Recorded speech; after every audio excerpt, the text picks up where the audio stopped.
भक्तों ओम नमः शिवाय, श्री शिवाय नमस्तुभ्यम, जय श्री महाकाल। जी हाँ भक्तों, क्या आपके भी घर में कोई ऐसा व्यक्ति है जो बहुत ज़्यादा नशा करता है?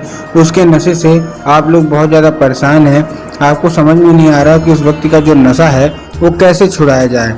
आपने बहुत ज़्यादा प्रयास कर लिया कि उस व्यक्ति का जो नशा है वो किसी कदर छूट जाए, लेकिन अभी तक उस व्यक्ति का जो नशा है वो छूटने का नाम ही नहीं ले रहा।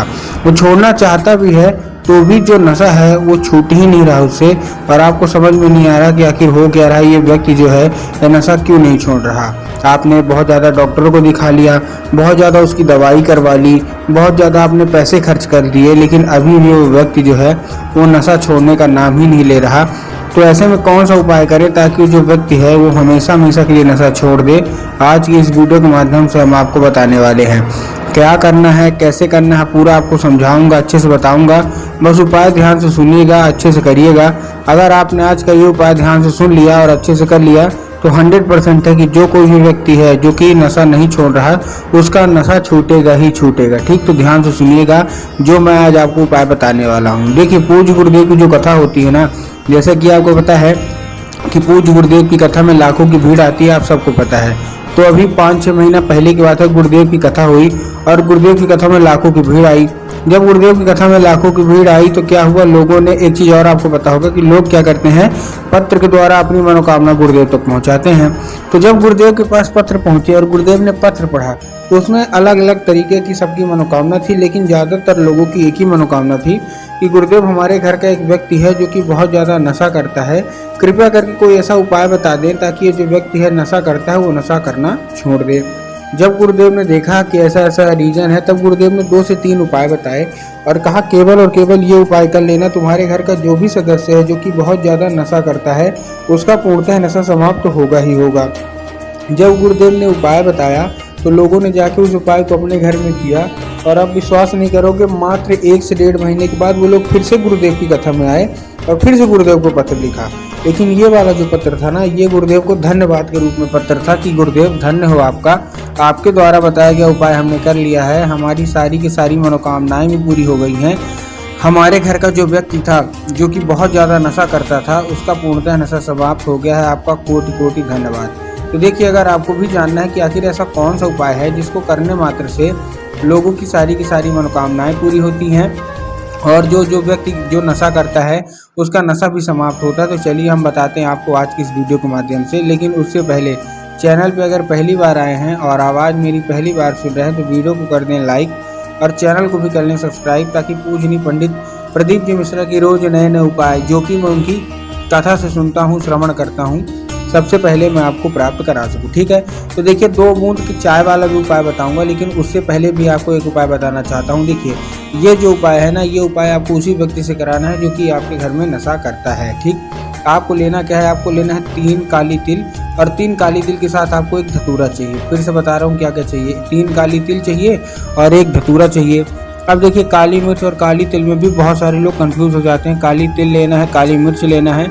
तब गुरुदेव ने साफ साफ बताया है, क्या बताया है कि आपको क्या लेना है, आपको लेना है काली तिल, साथ में आपको एक धतूरा चाहिए। ले लिया, लेने के बाद आप पहुंच जाइए सीधे सीधे शिव मंदिर। ध्यान रहे कि ये उपाय किससे करवाना है, उसी व्यक्ति से करवाना है जो कि आपके घर में नशा करता है। ठीक, पहुंच गए, पहुंचने के बाद दिशा कौन सी होनी चाहिए? देखिए, सबसे पहले तो गुरुदेव ने बताया है साफ साफ कि आपको दक्षिण दिशा में खड़े होना है और उत्तर की ओर अपना चेहरा कर लेना है। ठीक, अब देखिए, दक्षिण और उत्तर जिसको पता है वो तो ठीक, लेकिन जो लोग कंफ्यूज होते हैं कि दक्षिण कौन सा है उत्तर कौन सा है, तब गुरुदेव ने बताया कि आप जिस भी शिव मंदिर जा रहे हैं उस शिव मंदिर के जिधर साइड जलाधारी हो आपको अपना चेहरा उधर साइड करके खड़े हो जाना है। ठीक, खड़े हो गए, खड़े होने के बाद आपको क्या करना है, जैसे आप खड़े हो गए, खड़े होने के बाद आपको एक नाम लेके, महादेव का बहुत ही सुंदर सा नाम है श्रम्भेश्वर महादेव, तो आपको करना क्या है, आपको श्रम्भेश्वर महादेव का नाम लेके चुपचाप आपको क्या कर देना है, आपको अर्पित कर देना है। ठीक, अर्पित कर दिया, अर्पित करने के बाद आपको बस अपनी मनोकामना जो है वो मांग लेना है। पूज्य गुरुदेव कहते हैं ज़्यादा से ज़्यादा 1 महीना या उससे भी ज़्यादा 2 महीना इतना ही लगेगा, इसके बाद आपकी सारी की सारी जो मनोकामना है ना वो पूरी हो जाएंगी और जो व्यक्ति आपके घर में नशा करता है उसका नशा भी समाप्त होगा ही होगा। ठीक, ये था हमारा कौन सा, ये था हमारा पहला उपाय। अब देखिए, हमको भी पता है कि जो कोई व्यक्ति नशा करता है ना उसका मन जो है वो पूजा पाठ में तो लगता नहीं है और उसका मन किसी उपाय में नहीं लगता, तो जितने भी महिलाएं हैं जिनका पति नशा करता है, जिनका बेटा नशा करता है, जिनका भाई भतीजा भांजा जो कोई भी है नशा करता है, आप उनका जो नशा है कैसे छुड़ाएंगे। तो इस उपाय में आपको चाहिए 1 लोटा जल और उसमें 2 से 3 बूंद गंगा जल। फिर से बता रहा हूँ, 1 लोटा जल और उसमें 2 से 3 बूंद गंगा जल। अब देखिए, जो 1 लोटा जल है, सबसे पहले तो तांबे के लोटे में जल होना चाहिए। किसके लोटे में? तांबे के लोटे में, ठीक। अब तांबे के लोटे में जल होने के साथ साथ जो जल है वो आपके घर का होना चाहिए। इस चीज़ का भी आपको ध्यान रखना है, ठीक। ले लिए, मतलब बहुत सारे लोग गलती क्या करते हैं ना कि घर से खाली लोटा लेते हैं और ले जाके मंदिर परिसर से जल भर लेते हैं, जो कि गलत है। आपको मंदिर से जल नहीं भरना, ठीक। ले लिए। अब लेने के बाद आपको करना क्या है, देखिए ले लिया। लेने के बाद आपको पहुंच जाना है सीधा सीधा शिव मंदिर और बाबा भोलेनाथ की शिवलिंग के ऊपर अर्पित करना है एक नाम लेके। कौन सा?